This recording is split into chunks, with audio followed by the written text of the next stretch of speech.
Hi, I'm Bob Cooper, the president of Elite. Thanks so much for joining us today. Today, I'm thrilled to tell you I'm actually joined by a dear friend of mine, a gentleman that I've known for many years, Rudi Rudloff. He actually owned and operated one of the top shops in America, Mercedes-only shop. Today, he works with us as a business development coach, and he does an outstanding job.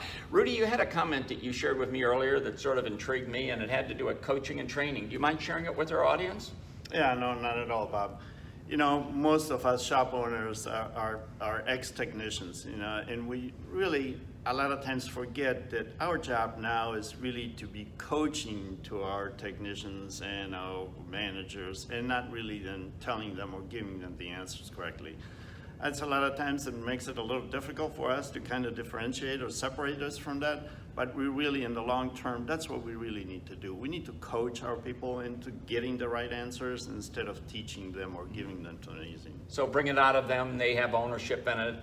They have it. They own it. I believe so. The results are much better. There you go. Well, look, you heard it from a fellow that walks the walk. If anybody knows that, it's Rudi Rudloff. Rudi, thanks for joining us. You did a great job. Thanks, Bob. Thank you.